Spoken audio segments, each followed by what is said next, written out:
नमो बुद्धाय। आज हम एक अत्यंत पवित्र विषय पर मनन करने जा रहे हैं।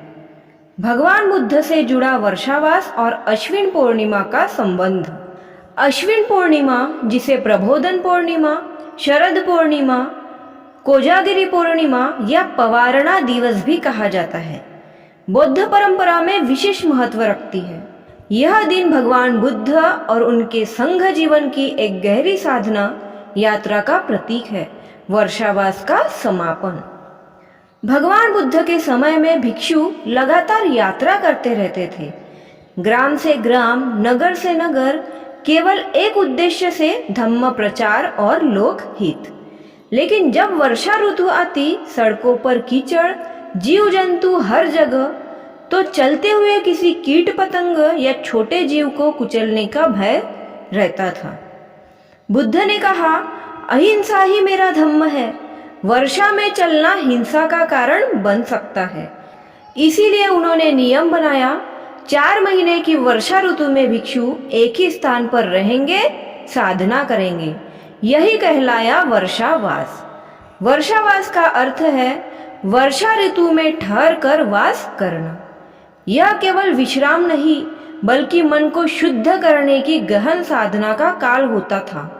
भिक्षु अपने भीतर झांकते, ध्यान करते, धम्म का अध्ययन करते और लोक कल्याण के लिए चिंतन करते।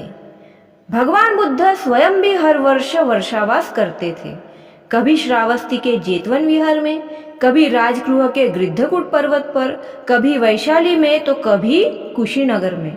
हर वर्षावास में वे भिक्षुओं को धम्म उपदेश देते, जैसे मेत्ता सूत्र, धम्मपद की गाथाएं और आत्मविकास की शिक्षा देते। वर्षावास का मूल उद्देश्य था आत्मशुद्धि, धम्म अध्ययन, संघ में एकता, लोक कल्याण के संकल्प। यानी वर्षावास केवल विश्राम नहीं, बल्कि आत्म परिवर्तन और समाज परिवर्तन का काल था। 4 महीने की यह साधना यात्रा आषाढ़ पूर्णिमा से शुरू होती है, जिस दिन बुद्ध ने अपना पहला उपदेश धम्मचक्र प्रवर्तन सूत्र दिया था, और अश्विन पूर्णिमा को समाप्त होती है।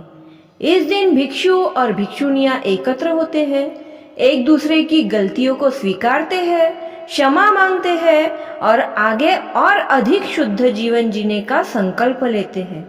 इसे कहते हैं पवारणा दिवस या पवारणा समारोह। पवारणा का अर्थ है आमंत्रण देना, कि अगर मुझसे कोई त्रुटि हुई है तो कृपया बताएं। यह दिन बुद्ध संघ की आत्मसमीक्षा और नवीकरण का दिवस है। जैसे किसान फसल काटने से पहले खेत की जांच करता है, वैसे ही भिक्षु अपने मन की जांच करते हैं।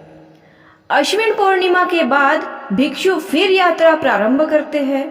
अब वे केवल साधक नहीं, बल्कि प्रकाश वाहक बन जाते हैं। 4 महीने की साधना से जो ज्ञान संचित हुआ, उसे वे समाज में बांटने निकल पड़ते हैं। इसीलिए इसे धम्म प्रचार का आरंभ दिवस भी कहा जाता है। भिक्षु ग्रामों में जाकर धम्म प्रचार करते हैं। दानदाता उन्हें कठिन चीवरदान, नया वस्त्र देते हैं, जो एक महान पुण्य कार्य माना जाता है। इस प्रकार वर्षावास का समापन आत्म साक्षात्कार और सेवा दोनों का संगम है। एक बार बुद्ध ने वर्षावास के अंत में भिक्षुओं से पूछा, 4 महीने में तुमने क्या पाया? एक ने कहा, मैंने क्रोध पर विजय पाई। दूसरे ने कहा, मैंने लोभ पर, और तीसरे ने कहा, मैंने दूसरों की निंदा छोड़ दी। बुद्ध मुस्कुराए, सच्चा वर्षावास यही है जब भीतर की अशांति समाप्त हो जाए। यह हमें सिखाता है, हम चाहे गृहस्थ हो या भिक्षु, अगर हम 4 महीने अपने भीतर झांके, ध्यान करें, तो हमारा जीवन भी पवित्र बन सकता है। अश्विन पूर्णिमा हमें याद दिलाती है कि ज्ञान केवल पुस्तकों में नहीं, अनुभव में है। धर्म केवल पूजा नहीं, प्रयास है। और बुद्ध का मार्ग केवल मोक्ष नहीं, मानवता का मार्ग है। तो आइए इस अश्विन पूर्णिमा पर हम भी एक संकल्प ले, अपने भीतर का अंधकार मिटाने का, करुणा, मैत्री और समता का प्रकाश फैलाने का। अत्त दीपो भव अर्थात स्वयं दीप बनो।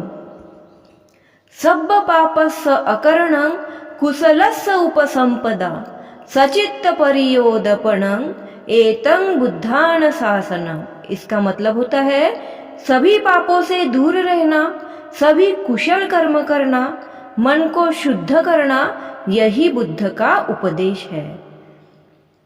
वीडियो पसंद आया हो तो वीडियो को लाइक करें, ज़्यादा से ज़्यादा शेयर करें, कमेंट करके आपको वीडियो कैसा लगा ज़रूर बताएं। और अगर आप चैनल पर नए हैं तो प्लीज़ चैनल को सब्सक्राइब कर लीजिए। नमो बुद्धाय।